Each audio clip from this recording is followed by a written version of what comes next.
I don't have a whole lot of time. Well, look, let's begin by finding out whether you're using this line properly or not. Area 51. Yeah, that's right. Were you an employee or are you now? A former employee. Former employee. I was let go on a medical discharge about a week ago, and I've kind of been running across the country. Oh man, I don't know where to start. They're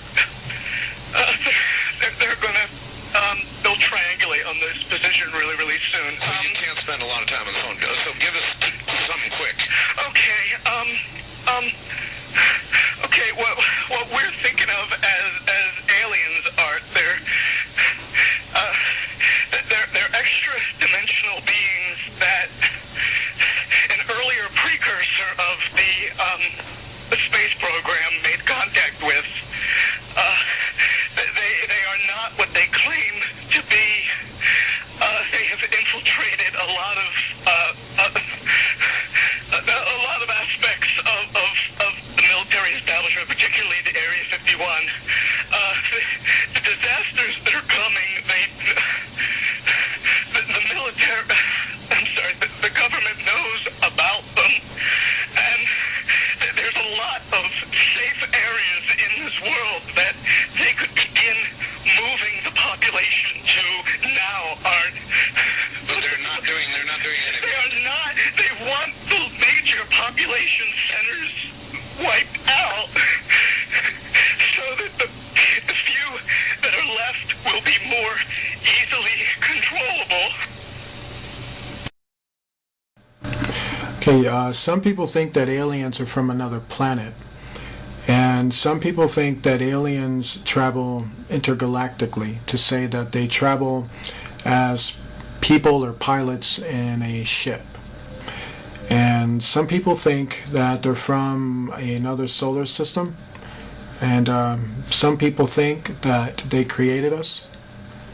And so some people think that they're here to bring about a ancient knowledge that mankind lost or something like that. Some people think that Christ is one of these individuals in a human thing or a human disguise. There are a lot of different beliefs in regards to them. And one thing that has been proven true is that these beings have been deceivers since they first got here. And every time they told a ruler or a person that they came from a planet or they came from a society and that they were created under a different God than we would know, it has often been shown to be a lie.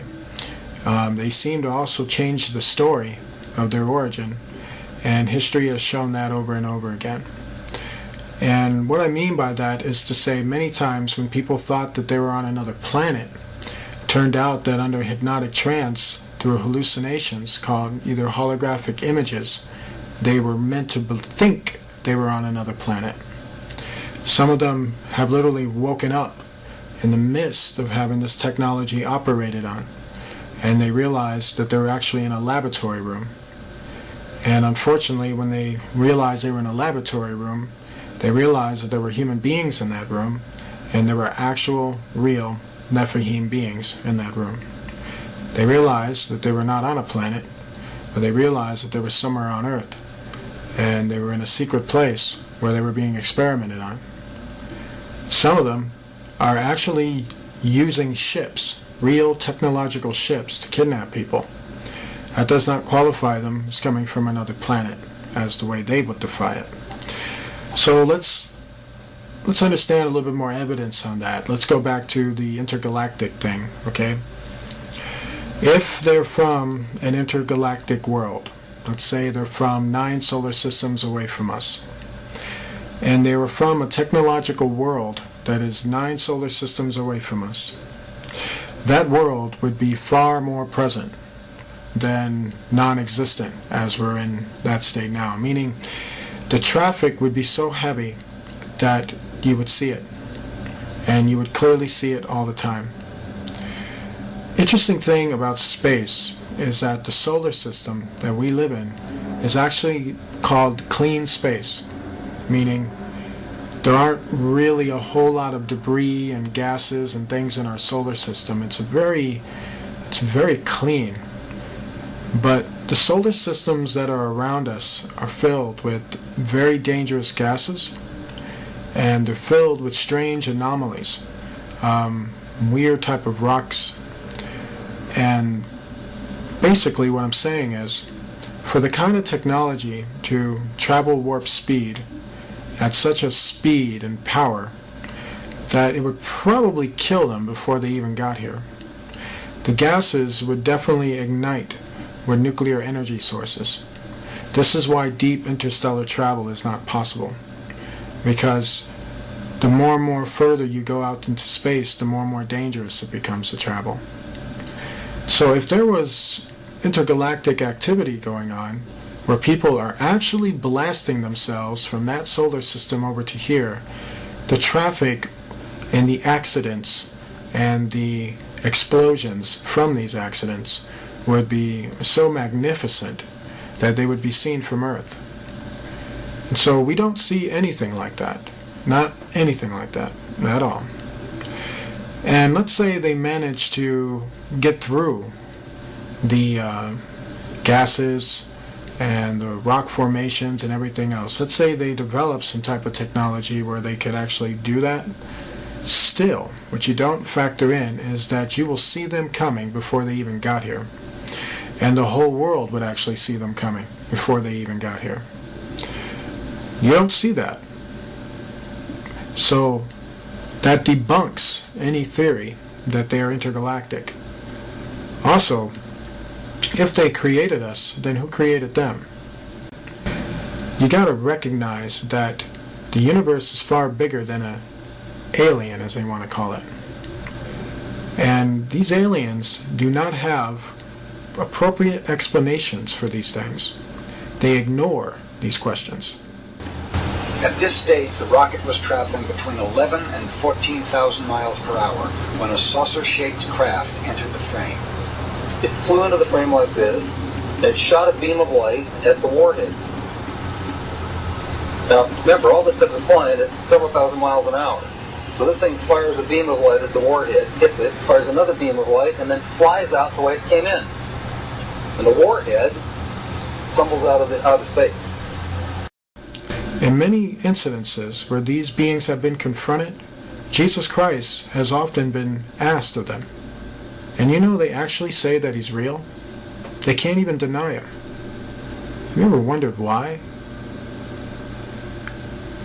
Now, from their behavior of disappearing and reappearing, that's not the behavior of an intergalactic entity. Because you are an intergalactic entity. You are actually in a galaxy. And if you were to go to another planet, let's say Mars, they would see you coming because you're in a ship. You would actually try to communicate with the rulers. You would communicate with the people. They would see you coming down from your ship in a normal intergalactic travel way. Have you ever seen these entities do that? Absolutely not. They just seem to appear out of nowhere, and they always want to have very secret meetings. And they're very good at hiding from the people. Have you ever wondered why? When these entities have been under investigation, when we watch them come in and out of our world, we've watched them literally open a portal in the sky and go into it, and then come out of the same portal. This spiral portal has also been shown that it can be created in satanic occults. There are people who practice magic that we would probably know now as Kabbalah, but had other names before that, where they can open up the same portals. And not open up the same portals, but they can call up entities that look exactly like aliens. But yet, they don't call them aliens. They call them evil spirits. And they say that Christians would call them demons. But yet, Independence Day, The X-Files, all these shows want you to think they're aliens. The truth is out there, and they're not aliens. You ever asked yourself, why would they want you to think that, though? You see, if you think alien, you don't think about Jesus. And when you think alien, it makes you doubt Jesus. And when you doubt Jesus, guess what happens?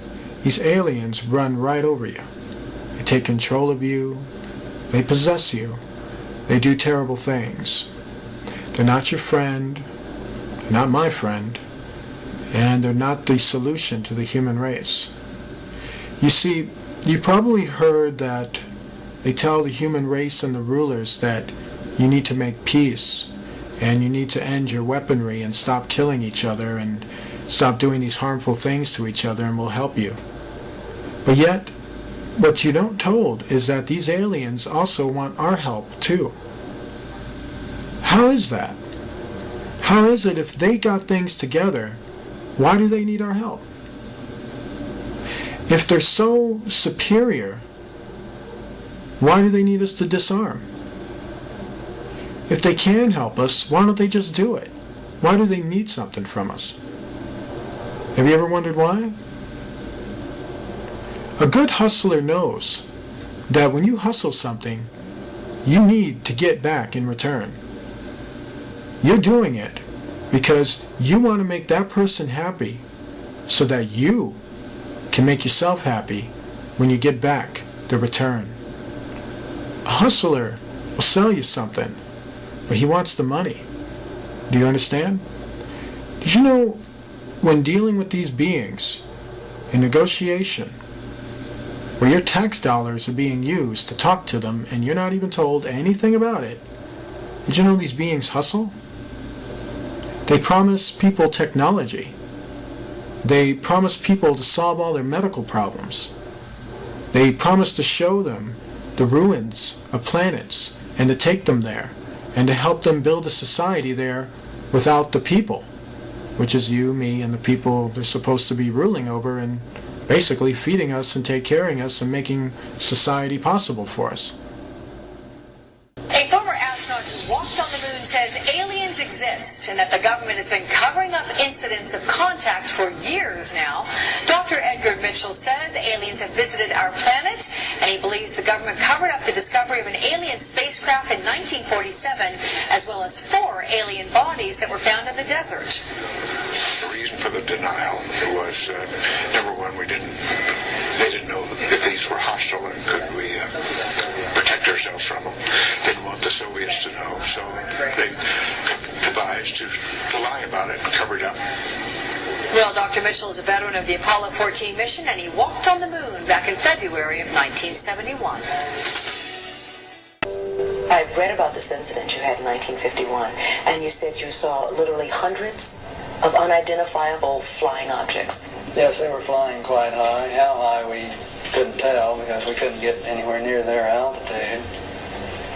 But they were either very large craft way up or smaller crafts still well above what we could get to. For a day and a half, all of this happened, but then no one wanted to talk about it. Well, we sent a report forward on it, and the answer that finally came back months later was they were probably high-flying seed pods, which didn't sound very logical. But the real question here that we've been addressing is, have we been visited? Are we, since we are now a spacefaring civilization, having only gone to our own moon, but have our visitors, the aliens, have they come to us? And all the evidence is yes. So what is it that you want to see the Obama administration release? What is it specifically? What do you think is there that we need to see? Well, the other nations, and this has been a global phenomenon, other nations in just in recent history, the Belgian nation, the French, the Brazilians, the Mexicans, the Argentines, all of their files have been opened up. And there's no reason in the world why the U.S. files, the leading nation in the world in this period, should have been reticent in opening ours too, except special interest groups. So Edgar, but let me ask you, I mean, for all the stories that have leaked over all the years, I mean, and there's always somebody somewhere that's going to leak something, and if there was really something there, don't you think by now somebody would have said something? Oh, it has. People have been saying it all along. But for example, just the explanation to the Roswell incident has changed every few years, and a new story comes out. If it were really that simple, if it weren't what it really was, you wouldn't need all of these various stories coming out. And so the attempt to cover this up and to disguise the issue and create misinformation and disinformation is very well recorded. And the documentation from very fine researchers like Dr. Robert Wood and his son Ryan, who've investigated all of the early documents, all point to the same story. Hey, we're not alone here. We've been visited. There's a monolith there, a very unusual structure on this little potato-shaped object that goes around Mars once in 7 hours. When people find out about that, they're going to say, who put that there? Who put that there? Well, the universe put it there. If you choose, God put it there. There's a monolith. Okay, so what we have here with certain fallen angels is that they have the ability to transform, and a lot of that was exploited in the Transformer series movies and in the Transformer cartoons. And so what they did was they based that off of something that was real. And so what we have with fallen angels is not what people think. It's not the touched by an angel version with these guys. These beings are spiritual beings with incredible powers, and one of those powers entails that as we would create objects and as we would form these objects through resources and through the materials and the powers that we have, their powers is that they can transform themselves into objects. And so we're talking objects that look like space-age vehicles and planes. We're talking about objects that basically look like other entities. They can transform into a creature. They can transform into a ship. They can transform to even look like the implements that we have. They can literally transform themselves to disguise themselves as a car, as a plane, and as a lot of different type of objects. There's really nothing they can really do in terms of transforming. We do know that when it comes to the fallen angels, they don't have as much power as they normally would in terms of their transforming abilities, but they do have them at a very good length. So they're not totally depowered. And so a lot of them like to transform into ships. A lot of them like to transform into certain objects. A lot of them like to transform into basically UFOs, basically planes, basically other looking creatures. And sometimes it gets sporadic. Sometimes they kind of, from a lot of the transforming and using the powers that they use in our dimension, and it kind of weighs heavy on them. They can't always maintain it. They can't always maintain the form or the shapes that they take, and sometimes they go a little crazy in the atmosphere. And then sometimes that's caught on camera, where they're just like morphing into like a UFO and then a dragon and then other types of forms of spiritual reptilian looking helixes, if you will, combinations of different forms. For instance, you'll see some transforming from a UFO into a dragon-looking creature and then back again, and then it disappears and then comes back again. And when it's doing that, what's happening at that moment is that it's freaking out because it can't maintain its form in our dimension, and they don't want to go back to the other dimension they just came from. So they try to struggle with it. And sometimes when they come into our dimension, they're pretty set in their form or their shape, and they're able to maintain it for probably long periods of time before they end up dissipating, and then another group comes in. And so there is a weakness to them, but we don't have the weapons to really combat them, to tell you the truth. I mean, fighting them is like throwing sticks at them. It's not going to work. You can throw a nuclear warhead at them, and that's not going to work. You can shoot bullets at them, and that's not going to work.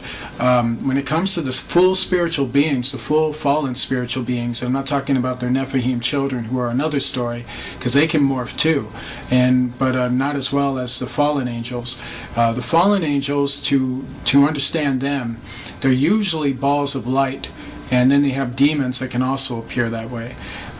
So it's tricky identifying them.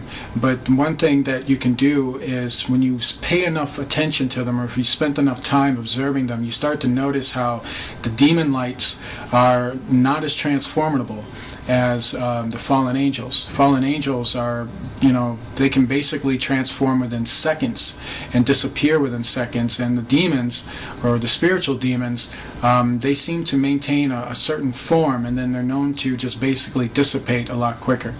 And so that's probably the only way you can tell on that end, when it comes to these beings. Aliens are two types. Aliens, is what people will know them, are actually fallen angels. And fallen angels have more power than people think. They're more creative in their deception than people think. Fallen angels like to pretend to be aliens. They'd rather you think something different other than what the truth is. And then you have the Nephilim, who the Bible says were the children of the fallen angels. And they too still exist, and they too have been mistaken as aliens.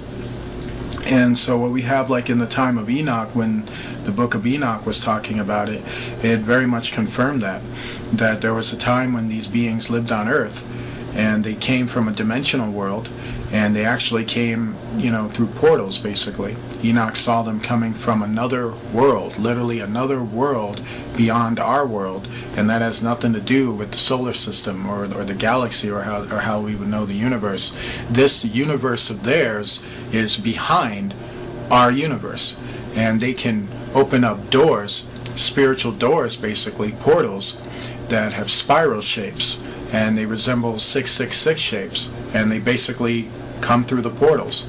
And when they do, they tell people they're aliens, or they tell people they're gods, or they tell people that they came from Jupiter or from Mars, and they tell people they're going to solve all their problems.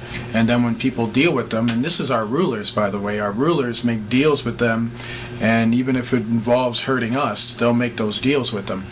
The globalists don't believe in Satanism. They believe they're contacting interdimensional aliens through the drug use and through the electronic interface, and they believe, and actually write about, Ray Kurzweil, all of them, that they're going to merge with the machines, blast off into hyperdimensional space. And that's why they're so crazy. That's why they want to get rid of us. That's why they're smiling and giddy and acting so nuts, because they believe, if you're a psychiatrist and are hearing this, understand, whether it's real or not, they believe they are in contact with these entities and are being directed by them. That's why they're so evil. And the entities are telling them eternal life, total power, total control, everything you could ever want. Just kill everyone. Set up a world government. Build this design we're telling you. Build what we're telling you. Build this. Build this. Let us through. Build the Hadron Collider. Open the dimensions. Let us in. We're going to really help you. We're friendly little guys. They'll think for 1 minute they come from a planet. Next thing you know, well, we didn't come from that planet. We came from another planet. And, we didn't come from that planet. Oh, yeah, we did come from a dimension, but... You know what I mean? And so they lie. They've been lying for like centuries. So the thing is, when you look into them, when you really, get some guts and decide to, investigate them and find out where do they come from by simply, doing the things that investigative science taught us, which is to investigate, origin, investigate matter, investigate movement, investigate all these things that would make a person or defy what a person is. How you can tell something is a dog and what a dog does and where a dog goes and what a dog eats and what a dog does in terms of, its lifestyle. And so when you do that with, so-called alien study, guess what you find out? You find out they don't come from another planet. You find out that they don't move galactically. You find out that they move interdimensionally. They move through parallel portals. When we talk about like Enoch, when we talk about what makes Enoch so important, why, what's the big deal about Enoch, why is everybody going toward the book of Enoch? There's two reasons why. What happened in Enoch's time is happening now in our time. And that's scary, because what happened in his time was pretty messed up. Okay, so what we had that occurred in Enoch's time was that there were rulers that were on that earth, powerful rulers who were worshiping evil spirits. These evil spirits told these rulers that they came from another planet and that they were going to solve their problems for them, and that there was more God than just the one true God. And so they believed in that for like hundreds of years for a while, and these were like descendants of even Seth. And what happened is that over time, while these rulers were worshiping and not taking warning from the other sons of God, those entities backstabbed them. And what happened is that the more and more the rulers worshipped them, and the more they got control over what they did, it allowed those entities to enter further and further into our world, to the point where they received enough energy and enough permission from these rulers to literally enter our stratosphere. And when they entered our stratosphere, they came in full invasion force. The book of Revelation tells us that's going to happen again. We are living in the stage where the beginning of that is already happening. So what we put this picture is Hitler basically meeting up with the fallen entities, and that was basically a regular for him. He had a very large interest in basically following them and basically communicating with them and basically talking to them. And these beings were, very much part of the plan and the destruction of World War II. You'd be amazed at the fact there's a lot of attacks in World War II that they actually took part in, that history tries to cover up or tries to bury. I mean, if you look back at maybe 15 years from 9/11, so many people will have a different view and a different explanation to that. But when it all comes down to it, the Bible tells us that fallen entities are involved, and our leaders shake hands with them and greet them, and are happy to see them. Hitler is also very much involved with the 13 council members, and so he's very much a guy who reports to them. And this is one picture that you're looking at right here. This photograph was actually snapped, I believe, during an attack at Antarctica, if kid you not. Hitler didn't die in 1945. He actually died later on after World War II because he was hidden in that base for a while. This was a photograph that was shot of one of the UFOs, if you will, one of the Virginia aircraft planes that attacked an aircraft carrier. Right before it decided to unleash a hail of missiles on it, one of the soldiers snapped a picture of it. And these are the things that you got to really wrap your mind around, because when you don't wrap your head around it, you're going to get very caught up in it. This is also the same deal. What you're looking at the bottom with the heat source is very much the fuel injection of the plane, or the Virginia. This is also another photo shot of the Virginia. And what you're looking at right here is kind of what I'm talking about here, is some of the engineering components of some of these Virginias. They have a circular fusion type of power, and it's right at the center of the Virginia. And basically fusion, that's basically using type of nuclear fusion with water, and basically sends it into a lot of hyperactive speeds. And it's just very, very advanced, and it's just to show you just how advanced we were in World War II, which would even implicate to you now just how more advanced we are now, and how so much of that is not shown. And what you're looking at here is another case of that. You can see how sleek they build these Virginias, and you can see how well they've gotten to the point of building them. They're nowhere near to the point where they used to be, but they've gotten there now. A lot of this was help from the fallen angels, because our rulers by that point did not have a lot of mental capacity behind this, and so they had to be retaught how to rediscover their own inventions, which is very sad. But it's the making of their own doing. If you look very closely at this, you'll notice I believe it's a 50 cal machine gun that was built at the bottom of this one. And what you notice with these things is that they're usually machine guns that are basically placed inside the Virginia, and then they're released to come out and then to be used against upon other people, basically to open fire on people. And this to show you the military strength of these things. You have something as well here. You got a guy standing on top of one, and what you have here is also another one too. And as you can see, it's pretty much parked there. If you notice the Rolls Royce that is near this UFO, it's to show you that, you know, the elite were the ones that were privy to this type of stuff. They were the ones that were there to watch it and look at it and examine it and admire it. And what we have here is the same angle, same deal. And this is probably one of the very well-known ones. And one of the things I need to mention about this thing is that a lot of the times when they were launching these Viminios, a lot of the Viminios were to be launched to go into the planets, basically to the moon, Mars, other places, other secret locations on Earth. Many times they called in witches to basically conjure up demons for them, to guide them or direct them certain portalways that they would fly the instruments into and then come back in and out. A lot of things in their world is not what you would think. It's a lot more worse than that. And same thing that you have here. You had one basically hovering up about with the airplanes basically hovering over it. And what you have here is another base basically.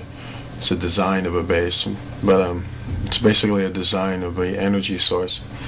If you look at all the contraptions that are connected to the triangle points, those are called energy bars. And with these energy bars, basically, they're like giant transformers that can fuse powerful energy, and they all connect, kind of like a wiring, and all the energy will be centered to the center of the main core of the energy source. And what you're looking at here is what they used to do with pyramids a long time ago, and now they've invented these circular type formations. And all these things are about energy sources and advanced technology. This is also a blueprint of a Viminio, how to build one and how to construct one. You'll notice some things about it. Viminios usually are about, they have basically 3 levels or 3 floors. You have a top level where that's where the operations, flying, things like that. And you have a bottom level. One is for laboratories. Another, well, laboratories will be at the bottom, and the middle sections are their homes, basically where they sleep in and where they rest. And this is a model for a really big giant one. This is the Nazi base, and what we have with this base, it's very old. It was built in the starting building construction on it was in the 40s, late 30s to the 40s, and right now it's one of the most advanced colonies on the moon. It has technology that would literally blow your mind away. Right now there's about 2 million people living on there, on that base. It's actually a city, and it's very, very big, very huge. You have literally advanced space age technology there. It's one of the last things left of the Reich Empire of Hitler. It's now part of the Rothschild Illuminati colonies, and they control it right now. And it's basically their moon base, and it's just very, very advanced. The swastika building, as you're seeing, is very huge, and there's so much more in that area that's very much shrouded in the darkness. But if you were to get on the ground level, you'll see just how huge and massive this thing is, and just how big it really is. The top part of it is a huge satellite on top, and just very, very advanced, filled with aircraft hangars and all kinds of other advanced technology there. Basically, they almost live in a Star Trek world there. It's quite interesting. What we had here with the astronauts doing this was that they were setting up mirrors, and what they were trying to do was, they know that in the occult that certain mirrors scare off evil spirits because they don't like to look at themselves in a mirror, which is another reason why evil spirits like to appear as the host or some other entity or person. Their real true form is so horrifying that it even horrifies them.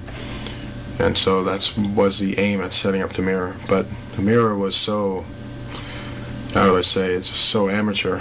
You know, they were basically using folding mirrors, and just wasn't a smart idea. I think it was just more done out of panic. You know, one of those things you do where you're so scared, just figure out the next thing to do. And what you have here is the same deal. They were basically on a base, and they're in basically a facility that's mostly underground, but it has a few bases on top, a few housings on top. The government really hates this picture. They hate it for a lot of reasons, because it's too real. You notice the golf club there, and that was from the fact they were playing golf at the time. You know, basically to, I guess, I don't know, to relax their nerves.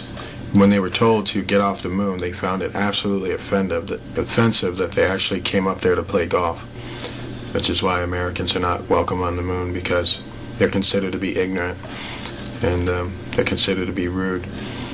And, you know, I haven't seen anything that could tell me otherwise.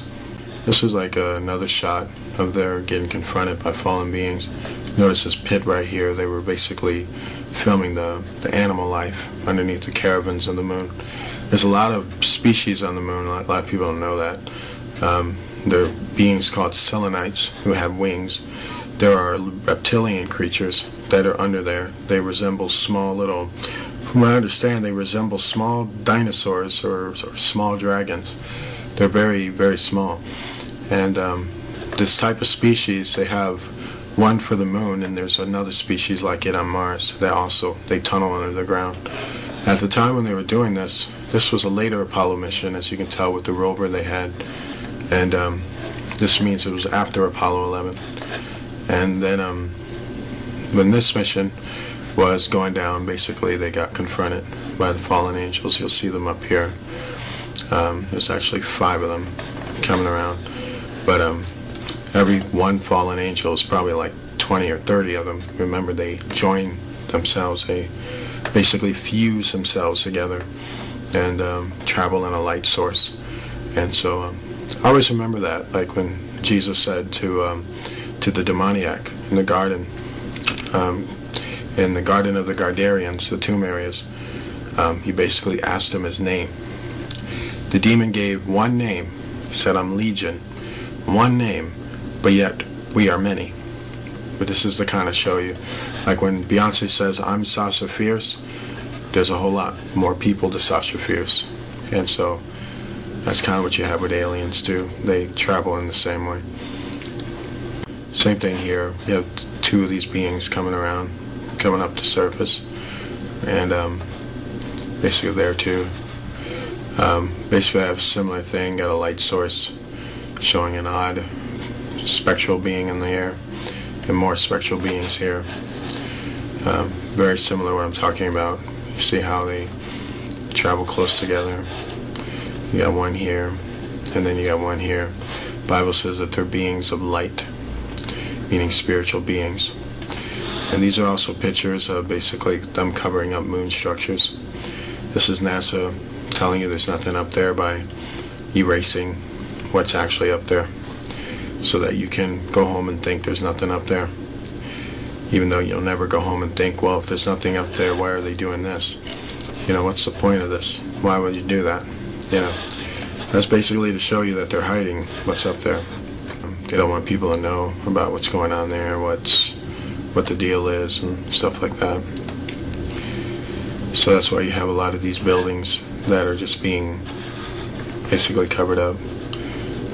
Same thing here. What you have here with this structure is that it's a ruin, a very massive ruin, and it's basically a temple.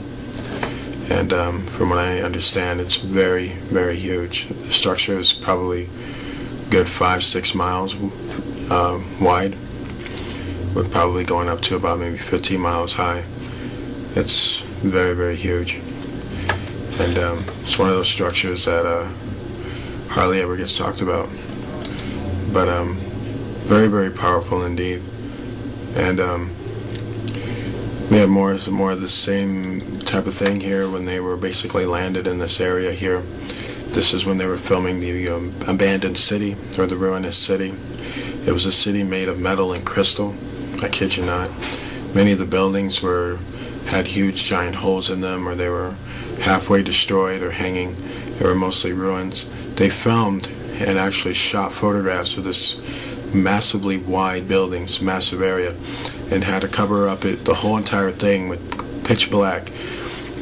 But because there was so much crystalline in the photograph, a lot of people were able to just use a lot of infrared and a lot of other camera ways to bring out the images that were being covered up in there. So with the greenness and the blueness and other things, you're starting to see that there was something huge, something quite massive that was there, that the astronauts were to go there and basically extract technology from there and basically film it. What's so heartbreaking about that is that you won't see that in the National Museum. This is back to what I'm talking about here. You'll notice it here. There's a big opening right here, and when the other astronauts on this mission, with some who actually leaked some information, came from the radio transmissions. The radio transmissions revealed that they walked through an opening, and when they walked through an opening, they were basically walking on a platform opening, and they were underneath the structure. And when they looked, they were able to see more of the city and what it looked like. They said this opening structure was made of metal and crystal, that there was metal pillars holding it up, while the rest of it was just crystals. And they basically just walked straight through it. And that was the opening where they walked in, and basically were looking around at it, and then they walked out and started taking pictures of the overview of it. And you'll notice some of these rock things here. There's more to these rocks than people think. There's actually technology that's buried within those rocks. So what they had with this area was that there was a lot of ships ingrained in the dust in the ground of the area, and basically they were taking pictures of the structure that was around them. But what's so shocking about it, if you look how small this astronaut is and how large the structure was, you really start to grasp the architectural skills of the old world was mind-blowing. And yeah, it's kind of like same stuff here, but it's kind of NASA spreading disinformation. Basically, these rocks things right here, there's more to it than people think. Sometimes they're actually pieces of technology broken off. Sometimes they actually have animal life living in it, or biological life in it. And so they just basically erase it. And this is kind of like showing you their guilt, because if you look at it, if you didn't have this information, you wouldn't think much of it. But they get rid of it anyway, because in their hearts and what they're doing, they know what it is, and so they don't want you to figure that out. So the less you know, the better is kind of where they go at. And so yeah, same thing here is you got them erasing stuff, erasing towers and other things. You got the same thing here. Erasing other towers. I want people to see what's there. This was actually a fallen angel, and what it was basically doing was being very intimidating. It shapeshifted itself into a giant ribbon, and these are just other questionable areas where it's got moon bases on it. There's other activity there, activity that it's very, very horrible, most of it. If it's secret, it ain't good. These are pyramids that are on the moon, and you notice 1, 2, 3 of them. From the shot angle, actually 4 right over here. From the shot angle of it, you'll think that these pyramids are close together, but they're actually not. They're probably maybe 3 to 6 miles apart from each other. And basically in that time, pyramids were built for energy sources, kind of like a big giant battery to light up your city. And that's what they were there for, basically. And this is to show that they're somewhere near a ruinous city, and they're not too far off from it. And just very powerful. And same thing here. What we had here were UFOs kind of lying on the surface. They looked like giant bugs, actually. And basically these things started to pop up when these astronauts started to take pictures. This is one of the major reasons that spooked them to get off the moon. Many of these astronauts, actually, when they went to the moon, A lot of them thought they weren't even coming back. They were that scared by it. Basically, we have more same thing here. We have a statue of from what I understand, a goddess-type ruler with a sword that's been broken off. We see the handle of the sword here, and you see its blade end right over here. Very interesting because it's old world metal, so it'd be kind of interesting to look through that a little bit. Very, very interesting indeed. We have here was a Viminia ship. This is known as a smaller Viminia class ship, and this comes straight from the old world. So this was an old world ship, meaning it wasn't built by the government. It was built by a government those thousands of years ago. And basically, as you can see, the 3 holes there, it was attacked basically. And but looking at how advanced it is, it's marvelous. From what I understand, they were going in there to take away computer chips that were on it, and to get a schematic, basically, of how it was built. Just a beautiful ship, though.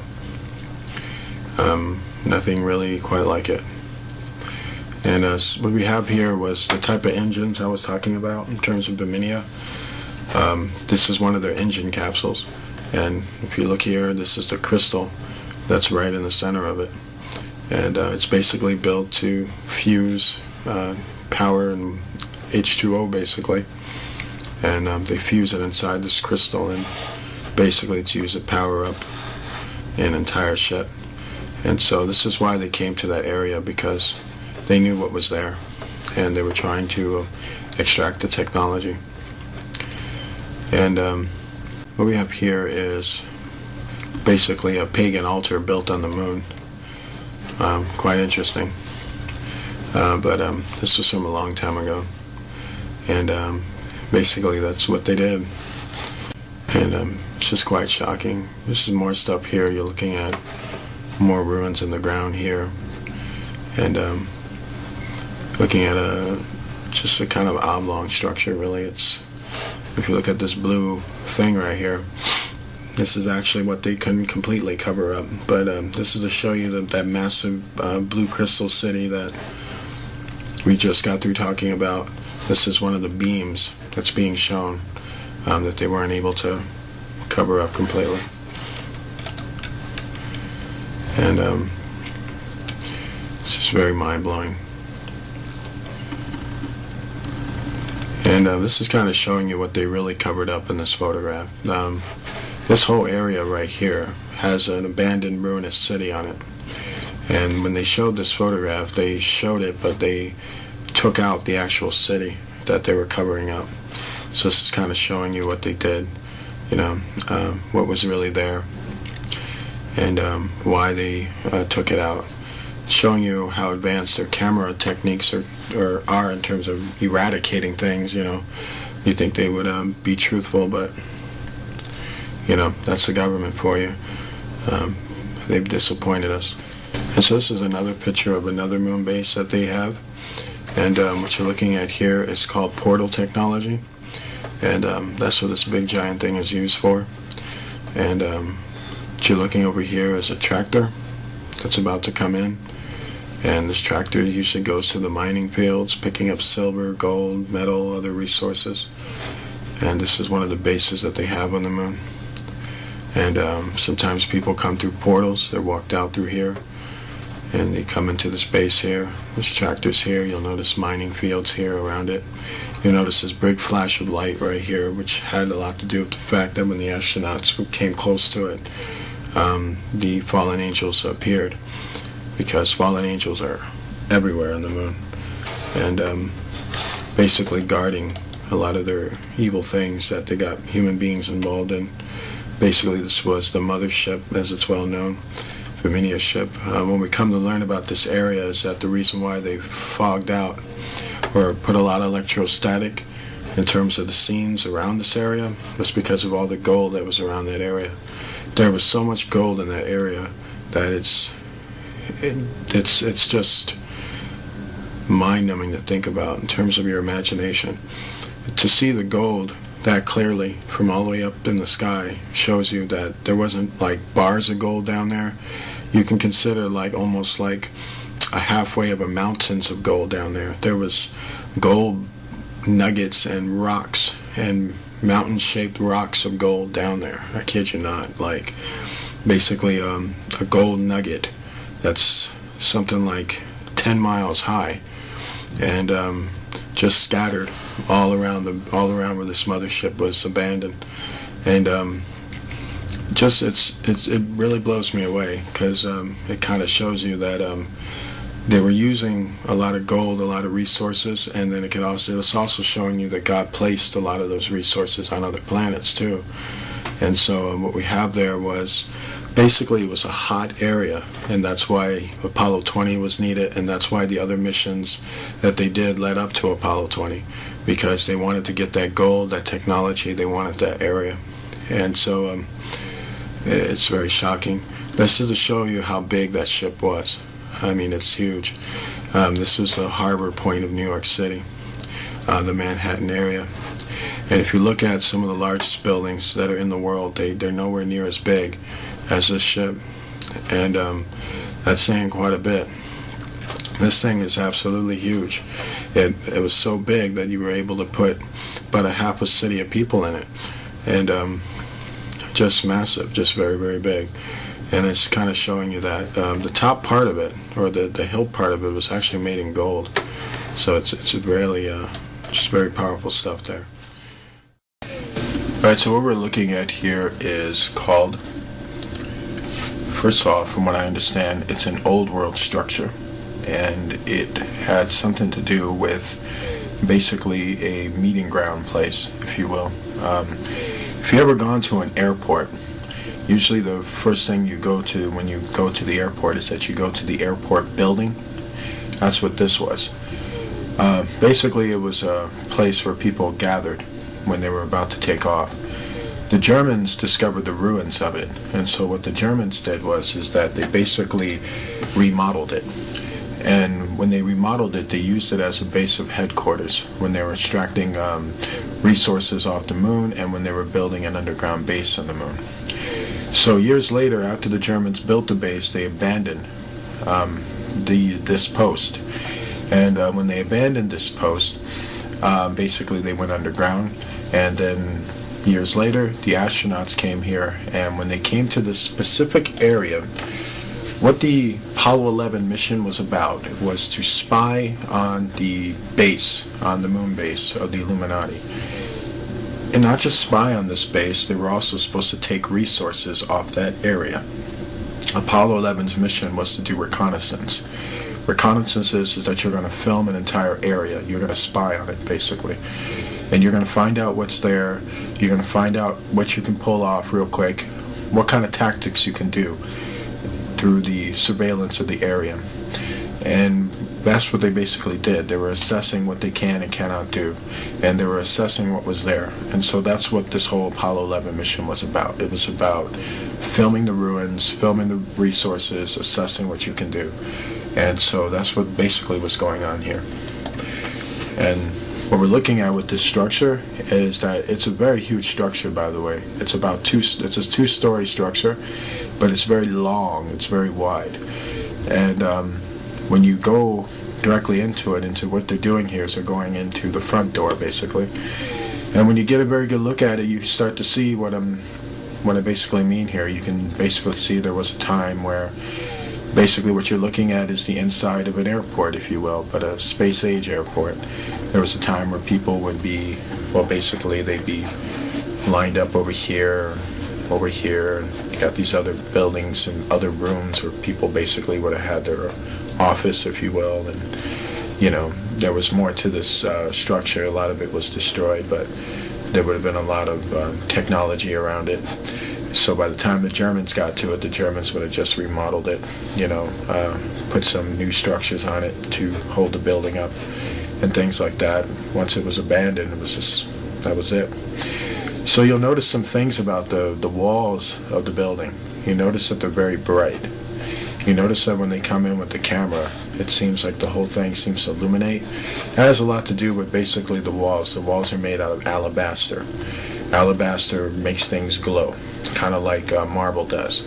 And so, from what I understand, this structure was a combination of alabaster and marble, and kind of like a white stone, if you will. And so that's why it has a very type of eerie glow. This is one of the astronauts walking. We believe this was Buzz, actually, with Armstrong filming. And if you take a good look, you notice some things here. You can see kind of what I'm talking about. You can see how this is an old world structure with some new structures in it, but this is kind of like an old world kind of line, if you will. It's a place where people wind up. And the more and more you get a very good look at it, you'll notice these archways. Archways are places where people would gather. They'd be coming in and going out.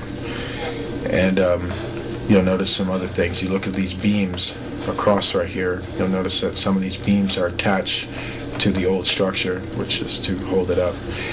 And you'll notice the ground is very broken up, and that has a lot to do with the destruction that the building went through, or was basically hit with, a long time ago. And you'll notice now he's filming another room, which is here, and he's about to go right into that room. And so what he's doing is that he's just walking along it, and you start to notice some rocks, blocks, and things that have been broken apart. You'll notice here also how it's one room here, rooms here. You'll notice how it looks very much like a big giant office building. And that's kind of what you got to really put into you, is that is what you're looking at. Is that you're looking at a building that had an administrative function. And even in the old world, it had an administrative function. And when the Germans took this land, they made it also into an administrative function. And then until after a while, that was pretty much it. And so that's what you're just looking at here. You're looking at a building that used to house very advanced technology, and then the Germans used it, and the Americans spied on it and walked in there and wanted to get a very good look at what's inside there. From what I understand, there was circuit boards that were left around in there. There were metal pieces as well. So basically, they collected all the circuit boards and all the metal pieces, all that type of resources they can carry back with them while filming the rest of the structure is what they did. And pretty soon you'll see that when they're digging up these metal pieces into piles. And so you're looking at more of the structure. What he's basically doing now, he's getting more closer near the ruins of the structure. And now as you see what he's doing, take a very good look at what he's doing. He's looking at the ground because he's noticing that there's metal pieces on this ground. So that's what he came for. And so he's looking around to see what he can pile up. Just getting a very good look at it, at the whole thing. So now you see him walking over it. And if you're wondering why they walk so smoothly over it, that has a lot to do with the uniforms they're wearing. They wear things that are about like 200 pounds, and with the shoes have a very strong adhesive, so it feels like bouncing. But they're not bouncing because of the atmosphere, they're bouncing because of the shoes that they're wearing. And if you look very good at it, you notice how the structure's missing a floor here. You'll notice how with this building, the entire top floor that should be like a ceiling on top of them is not there because that has been wrecked, destroyed. And so only some part is holding up in the back while the front part has been basically gutted.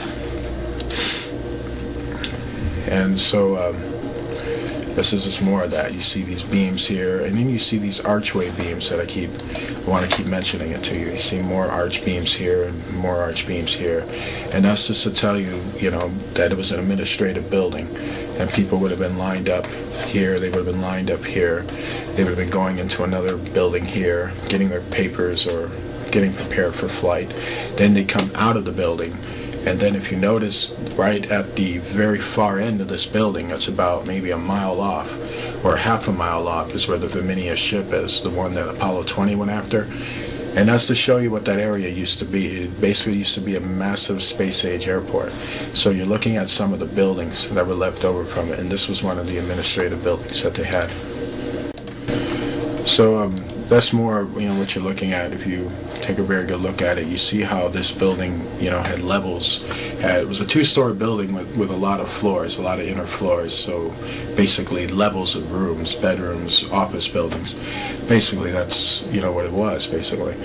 And so I just want to keep reiterating that, because a lot of people look at this building and they'll think it's alien, or they'll think the Germans built it, but it's a lot more complicated than that, and also pretty simple at the same time. And so it's pretty tripped out. This is what I'm talking about. If you look up here, you can see the floorboards up here, and there's floorboards here, and then all of a sudden there's just this big opening right here, and that's because half the floor on top is missing.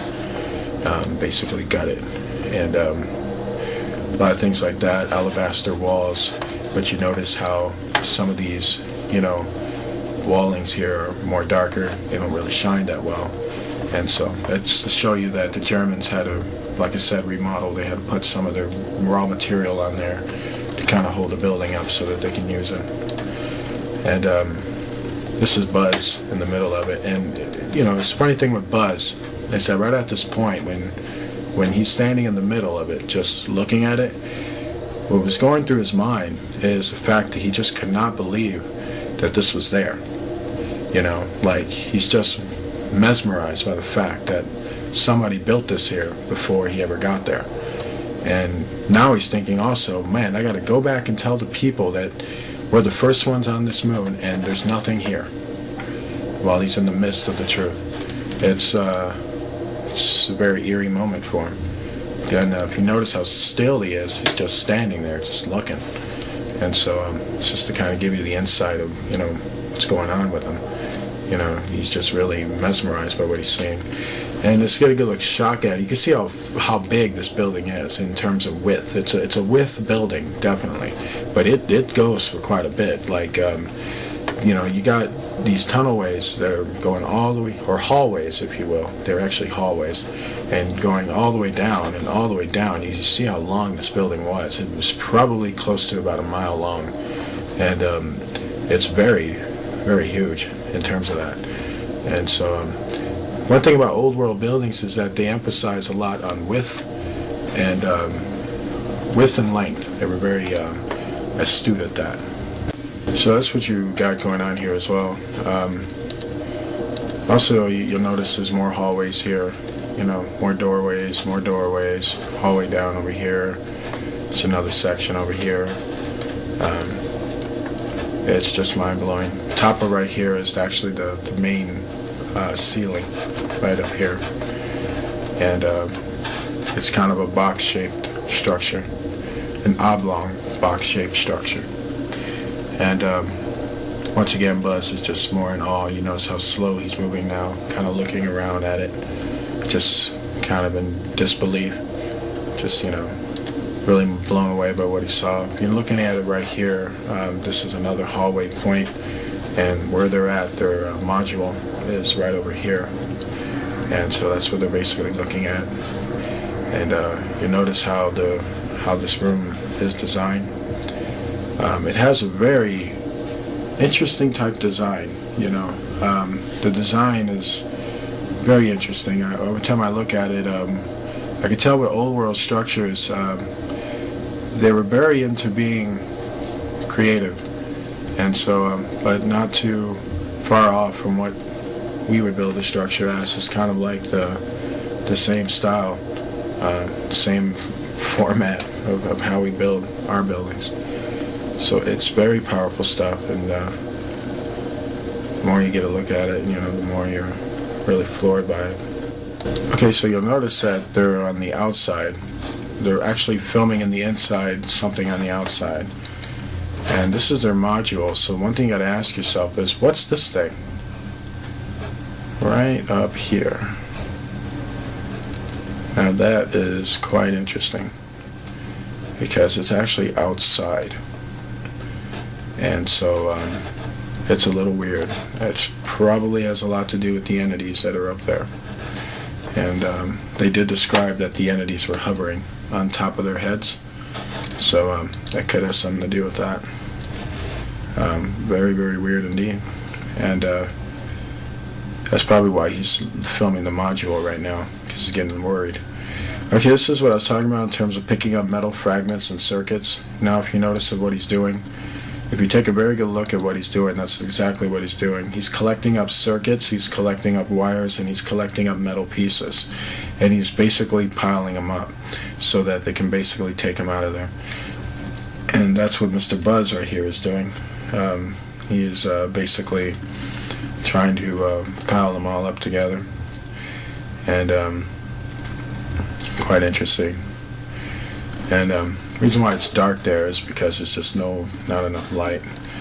And this is a computer composite of what the structure looks like. If you take a very good look at it, it's very, very big. And you can see how it's just a big, massive, long, two-story administrative building. And just very, very huge. And quite interesting indeed.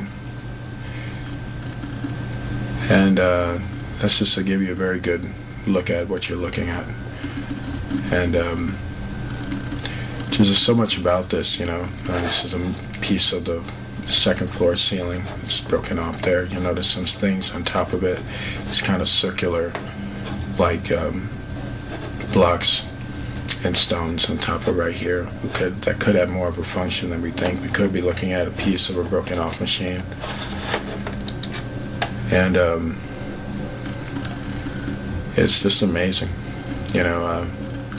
Very sad when you look at it too, because you know, you realize certain things, and you know, you realize what we lost due to sin, due to rebellion against God. We cost ourselves quite a bit. And you know, the earth is temporary. Even the planets are. None of this stuff is going to last. You're not going to see this stuff in eternity. And believe me, you don't really want to. The place is haunting, by the way. If you have the astronauts who talked about it, who covertly talked about it, spoke about the feeling of being haunted, you know, the feeling of something was on their back or on their shoulders, looking at the apparitions of the fallen angels being haunted by them. So the moon is very much haunted. So right now we're going to show you a female body that was found on the moon. And this came from Apollo 20, which was a very covert mission. And it was done between Americans and Russian astronauts. And this mission was the last known mission to the moon in terms of the American involvement of it. And this is the body that you're looking at right here. And you'll notice some things about the body is that you'll notice these tubes that are connected to her eyes and her mouth and to the center point of her head. These tubes are actually flying devices, and they are devices that are attached to the neurons of her mind, basically. They had a technology back then, a long time ago, where they were able to pilot things almost seemingly using their mind, but they were using technology that was attached to their mind to send out basically a particle ray to operate computers that would lift the ship into the air. And so basically that's what you're looking at are piloting devices that are attached to her face. And if you get a really good look at her, you'll notice her skin is very much in place. The people in the ancient world lived for a long, long time. That means that their skin texture was far more powerful than ours, meaning they didn't decay as quick as us. As they lived for thousands of years, it would also take thousands of years for them to decay. And so that's why her skin is still intact. Also, the fact that where she was, it was highly cold. She actually was frozen to death. So when you add that in there, it pretty much you can see why her skin is very much attached. And there's other things you'll notice about her. If you notice, the rims around her hair are quite curly, and you'll notice some of that there, and you'll notice some in the back shot.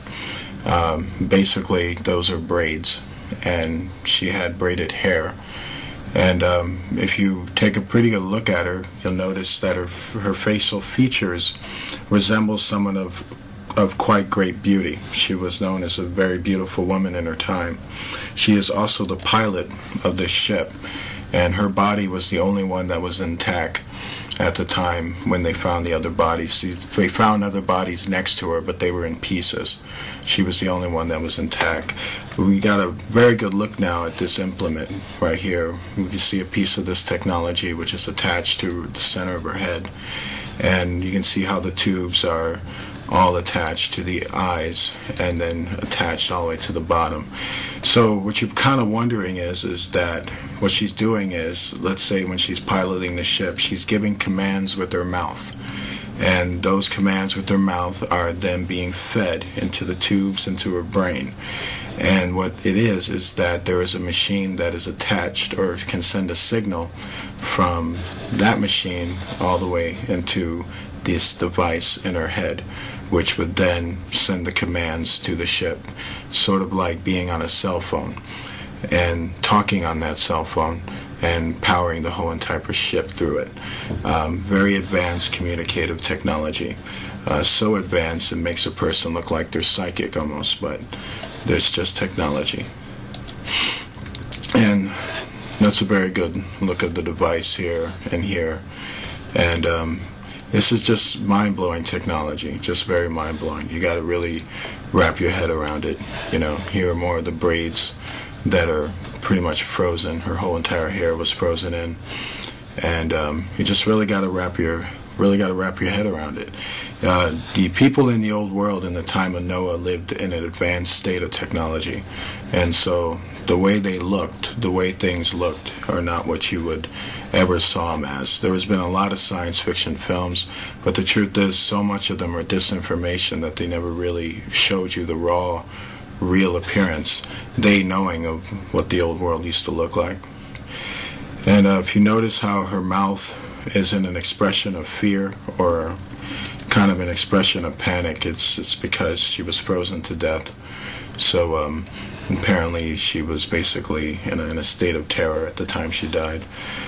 This is one of the astronauts trying to find a way to remove the tubes off of her face without damaging her face. He's trying to find a way in there. I want you to take a very good look at this note because it's very, very important. This is actually a piece of paper of the ancient language of the old world. This was the language that we used to speak a long time ago. This was the language that we had before the Tower of Babel, that incident that busted up all the languages of the earth. This note is written in cursive writing, and what you have up top of here, and this is from an analysis of the note. We have not been able to translate the note or figure out the components of the lettering. We have been able to figure out its vocal intention, however, and we have been able to figure out that it's a note styled after the type of notes that we see today. Basically what you have up here is a name and a date. And what we have here is a very long explanation of something that we don't know. But vocal contention is that they spoke many, many words in a row. Like a sentence that we would break down is probably one long continuous sentence for them in the way they spoke. And that's about as far as I can get with that. This is about as far as any investigation has been into that. It's a combination of basically cursive writing that's similar to English cursive writing, and the letters are almost similar to English. So what we have here, is a more close-up look at what we're speaking on here. You notice that it's very cursive, but you notice how the sentences just continue to go on. And you notice it's more cursive here, design, but the sentences don't have a cutoff, they don't have a punctuation mark or a dot. They just continue to go on, and they continue to go on. Then you have a more type of high signia right here, and then it continues to go on. This is to show the kind of language they spoke, how they spoke continuous sentences. As we would stop or pause, they would continue to go. And their whole entire language was almost like a song. This is done in song. Songs do this. When a person sings a song, it's a continuous chorus. It's just going on, and you understand what the song is. Their language was similar to that. And It's just very fascinating. I wish I was able to tell you more. I wish I was able to translate the whole thing, but we no longer speak this language, and so that's why we're not able to. The paper is green, by the way, which is quite interesting. They factored different color paper back then, and this is black ink, by the way. And interesting tradition says that it was Enoch who came up with black ink. So that's kind of interesting. There would be people tell you they didn't have black ink back then. Well, tell that to this piece of paper. And so it's quite interesting. This is another note that was found on it. And the interesting thing that we found out with this note was that there was 3 people who signed off on it. Here, and here. All we know is that from analysis is that these could be names and a date and another message here. And the funny thing is that these notes were found all throughout their bodies, or where their bodies were at. It's a sneaky suspicion that they were writing their last will and testament, and that's what these notes could have possibly been, because they're very eerily found where the bodies are, and they seem to have just been scattered, like something real bad was coming down on them, which was the effects of the flood. And one of the things people will observe in terms of what people do when they're about to die is usually they write things and they say goodbyes and stuff like that. For all this note writing, I guess they never thought to pray. They lost faith at that point. This is more of what I'm talking about. This is another note. So far, you've seen 3 different notes so far, and this is another piece of note with the same deal. Just some long, sporadic writing that we're seeing there. And what the astronauts did was they put all these notes in these Ziploc bags that you're looking at here. These white bags that you're seeing right here is the bags that they use to put the bodies in. And basically they're just sorting out the notes and filming it for NASA's viewing pleasure, basically. And but when you're looking at this, a lot of people look at that and go, what exactly is that? These are computer circuits, by the way. And these are actually very advanced computer circuits. These are circuits that have been attached to a blanket. I kid you not. And apparently this blanket was draped on the pilot, actually. This part right here is some of her lower body. And the covering was here, where her stomach is, and this right here was part of her leg. And for some reason this covering was on half of her body, and it's believed that it may have something to do with, there's 2 theories on it. One is that the covering is some type of computer circuit board that's used for the ship.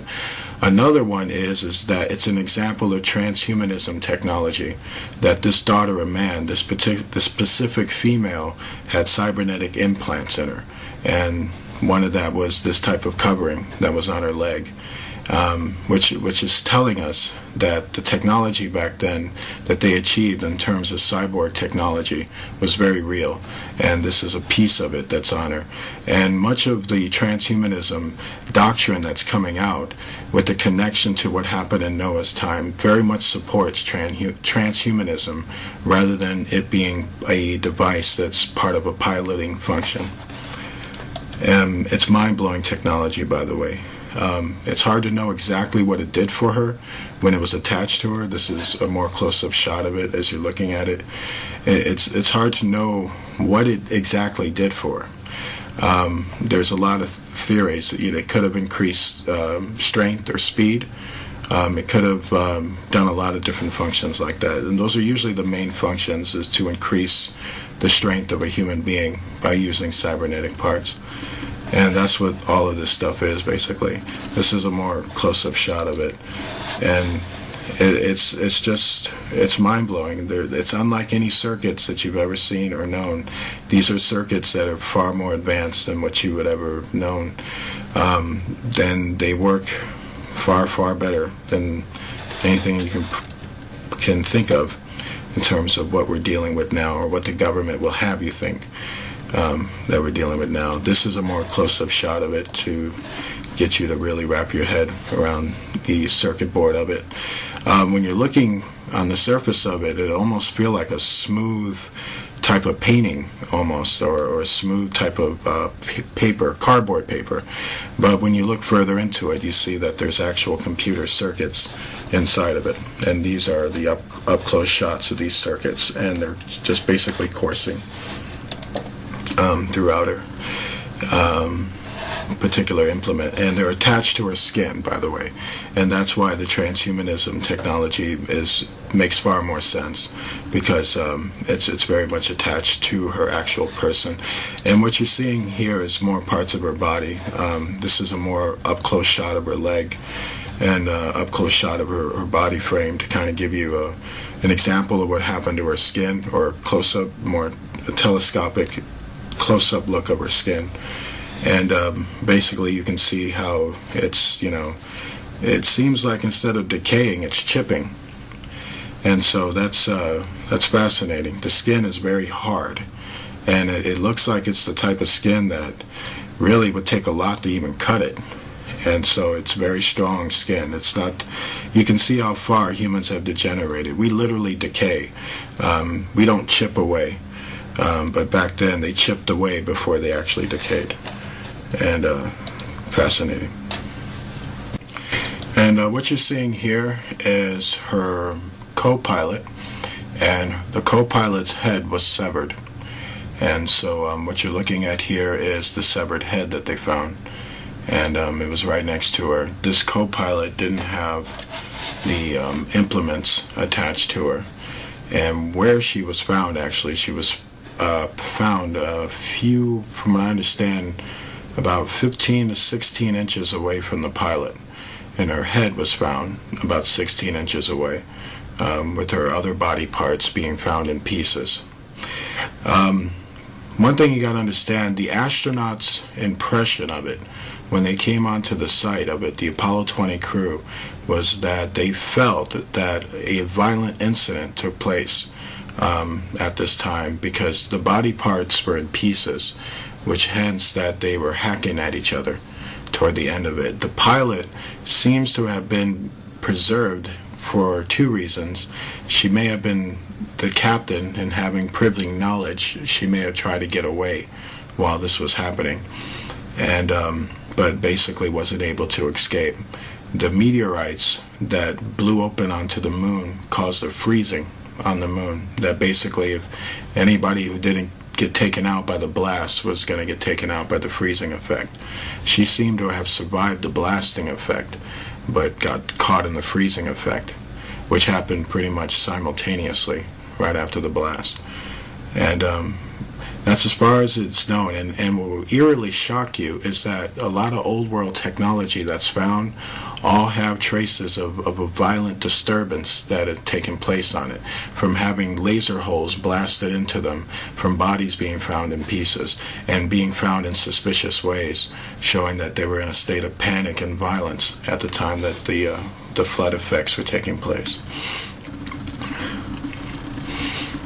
And so much of that is, you got to really wrap your head around that these people were living in a very violent society. This is an after shot of when they removed all the tubes off her face. Right now, they basically got her on Apollo 20, and so this shot right here was basically to show you the after shot of when they had it all removed. They had a female doctor who was with them as an astronaut, and she was the one who removed the tubings off her face. And key things to note is that when they removed the tubes off her face, they said that this ooze, this type of eerie ooze, was oozing out of her eyes and out of her nose. They believe that that might have been part of the cartilage of her brain and the flesh of her eye. That at the time when she died of the freezing effect, it affected the circuits, and that would have fried the inside of her organs in her brain and her optical eyeball. And so that was the oozing stuff that came out. And that's why they don't open up her eye, because there's nothing in there, basically. But we get a very good look at what she looked like. And we can see she was a very beautiful woman when she was alive. She has very voluptuous lips and all that stuff. She's gorgeous. A friend of mine kidded me and said that it looked like Angelina Jolie.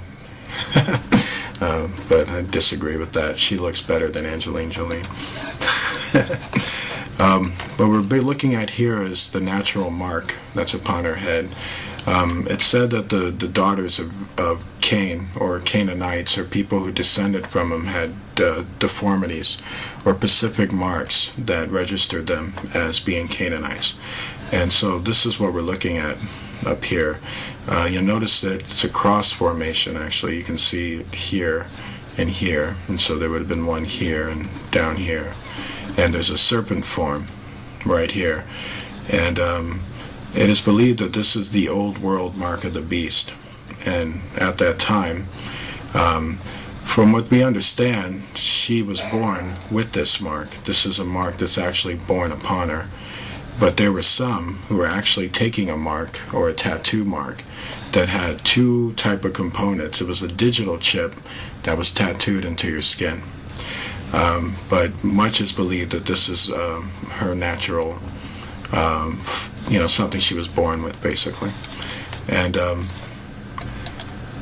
it's quite sad. What we're looking at here, if you want to know who she is a daughter of man, as was registered in Genesis, meaning she is a descendant of Cain, and she was a witch, and a old world pagan who was a advanced pilot, and she flew a mothership. And she is a member of the Rama Empire, because the ship that she was found in registered to have been part of that old world empire in terms of the technology that was found. And she was found intact, as you can see. You'll notice some damage here on her face, on her cheek here. And this is all chipping, by the way. Her face is starting to chip here. And you'll notice some of the kind of the chipping on her lips and things like that. And you'll notice just how well her face looks. You can tell that when she was alive, she was a radiant looking woman, but she was also quite an evil woman. From what I understand about the daughters of men, they weren't the type of women you took home to mom, if you know what I mean. And this is pretty much the function. What he's doing here in terms of this flashlight, you'll notice that he's got this flashlight all over her.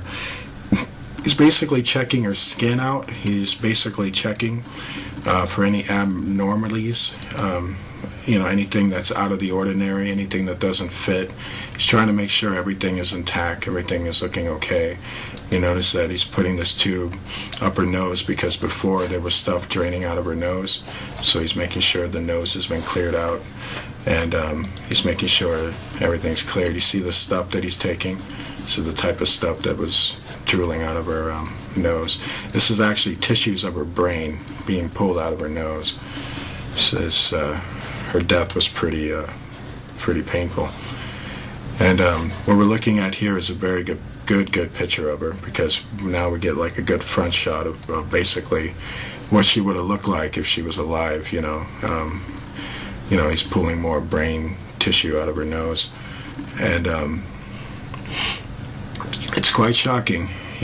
Noah spoke about these Pacific women. He said that these were the women that corrupted the sons of God, the human sons of God. They used to be married to fall. Some of them used to be married to fallen angels. I don't know if she specifically was, but I do know that she was one of those daughters of men who did corrupt sons of God. That I do know about her, and it's sad. It's a horrible reality to really wrap your mind around how much history has been stolen from you. Like, you would never ever know this, and that's totally sad. So now we're going to show you the image of the ship. that was found. And the first thing we want to talk about in terms of this image is that it's a very controversial image. And the first thing you got to understand is that this image is being brought to us by a very advanced telescope. And it was a telescope that was attached to the technology or the equipment of Apollo 20. It was an instrument that they had that was extremely advanced. And so basically we're looking at an image that's actually being looked at from basically thousands of miles into space. And basically they had a technology, much like a telescope. You know, when you look at a telescope, the objects look smaller in the telescope. And so this is what we're seeing here. And they're actually seeing it through a computer screen as they're moving the telescope. And so with that understanding, that's the understanding you need to have as you're looking at this footage. And also you're going to notice there's a lot of static in this footage. That was actually done by NASA, and I'm going to tell you why you'll see that static. And if you take a very good look at it, at what they're looking at here, you'll notice how the ground is shiny. In fact, it's very, very shiny. In fact, it's shining yellow, and that's because there's a lot of gold. And when it starts to static up a lot, that's actually what they're trying to hide. They're trying to hide the fact of what they were really looking at and what they were really going after. They were going after gold, technology, resources. It's the same old man with the same old hang-ups, no matter who's ruling it. And so if you look onto this side right here, you'll start to notice some gold here, and you'll start seeing kind of strips of it all on the ground. But it starts to get more stronger around here, and then you start to see it. And what you got to notice about this round gold plate up here is the fact that if you were on the surface looking at it, it basically would look like a mountain of gold down on the surface where you would be at. That's a lot of gold, people. This area is Fort Knox right here. This one area right there, probably more so. And then look right here, there's another massive mountain of gold right here too, and that's just mind-blowing. I mean, there's gold on the moon, and a whole lot of it, and there's an area there that just has a big massive mountain of gold. And that's what this whole area is, and that's why they're going over this very, very smoothly. And they're trying to get, first of all, they're trying to get a logistics for where to land, where to go, where to walk around, and basically what to pick up. And so well, now they're basically scanning the area, and so that you can get a very good view of basically the surrounding and the terrain that they're in. And soon they're going to start to come across the mothership. And this mothership that you're about to see is the ship that the daughter of man, the female corpse, was found in. And she was a pilot of this specific ship. And the ship seems to have been in the hangar, or its hangar. The area, or this area that the ship was found around, is believed to have been some type of airport, basically a space-age airport, that was basically decimated and destroyed. And so if you're looking now, you see a lot of these meteor rocks, as you will, and they're all over the ground now. You see them here, and basically you see them everywhere. And these are not, natural rock formations. This is the sign of a great devastation that took place in this area. These were the rocks that were shot out of the earth like meteors, and they scattered all over the moon to destroy it. And so that's what you're seeing, is these massive holes in the ground. And now you're seeing it all through here. You see these things starting to light up right here, here and here. This is more gold that's being found there, and it's all over the place. Now the static comes, and this is NASA. NASA's trying to now hide what they're trying to see. Now it's more gold, and not just gold that you're seeing here and here, but now you're starting to see the ship itself, which is right there in the hangar. And the more and more they get closer to it, they can start to see it. And you'll notice that the ship's main, what you would call the bridge, if you will, the screen that covers it, is made of gold as well. And that is a big, massive gold plate too. And you'll notice that now they're getting more closer into the ship, and now they're looking at it. And keep in mind also, like I said, telescope technology is what they're using. You're looking at a computer screen from their ship using a telescope machine. So they're actually telescoping this image from their ship onto their ship so they can get a look at it. So knowing that, to know that's important is because this thing is a lot bigger than you think. It's actually far bigger than Manhattan itself. That's how big this ship really is. So knowing that, the ground and everything else is far, far bigger. And so if you notice how these golden, massive nuggets, mountain nuggets, are shining off the ground, it's just to show you how much is down there and how big this ship is. And if you notice where the ship is, you notice this big circular thing that's around it. That was part of the hangar that it was once in, but you also notice it's been destroyed too. And so right now he's basically looking at the nose of the ship and he's trying to negotiate a way in. And so right now they're getting an outer look into it before they'll go into a more deeper telescope to get a more detailed look into it. So basically that's what they're trying to do. And then you notice these big holes that are right on top of it. Basically those holes came from the meteor impacts. And now, if you notice all this kind of crazy stuff that's like kind of going on with it, right when they get here, you notice how it's very shiny right here. It's basically glowing right there, glowing yellow. And then you notice how all that glowing stuff was going on, and now it's starting to get more and more shakier. Now the image is starting to fade out more. This is also a NASA trick too, and what they were doing is they were trying to cover up all the gold that was on that Pacific type of mountain area that was right above the hangar where the ship was. The ship was inside the hangar, and at the top portion of the ship, all along that land there, were just massive mountains, massive mountain nuggets of gold. And that's when it starts to get more and more staticky because they didn't want you to see that. And it's quite shocking. There's also, a lot of bright spots in this video that were very suspicious of entity activity that was going on. And from what we understand about that is that every Apollo mission was spied on by the fallen angels. So they haunted them and many times harassed them when they were doing their missions. And so you're noticing more of it. You see more of these kind of gold contentions here. And you see right there, right at these areas right here, they're just kind of scattered all through there. And it starts to get more and more foggier. But you start to catch it when you start to take a good look at it. And then right up here too, some more and more glowing, a lot of yellow golding glow. All of that are basically massive gold pieces. And with the light, basically all that lighting, that red-blue lighting that keeps happening every time they focus the camera over there, that was NASA's effect on that, basically trying to cover up what the camera was catching. And so that's why it's basically glowing all those reflections. We want to thank you for watching our video, and we want to leave you with basically this important information about the footage that you just saw.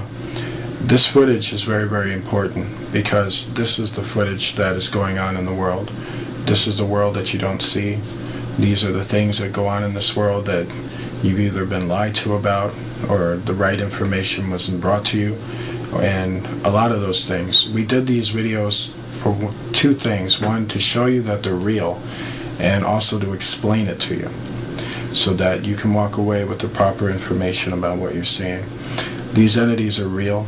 They are hyperdimensional beings who take many different shapes and forms. Our government has lied to us about them since they showed up.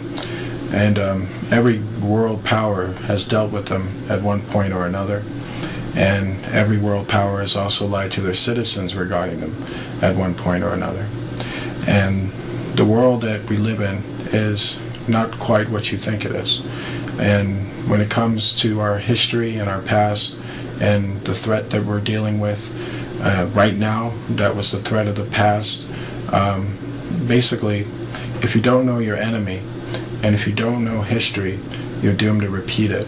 And it's best that you wrap your mind around the truth of what you're seeing and understand that it's real. And we're affected by it each and every day, and we're always close to it each and every day. It's a time to basically reflect on what you saw and reflect on your faith in Jesus Christ, because he is king of that world that they come from, and he has everything in place. It's a time to really take what you saw and realize that the Bible supports this. This is the reality the Bible's been talking about, and this is what you've been denied in church. Church should be teaching you this stuff, but instead we have to. We hope more people will teach others. God bless you and good night.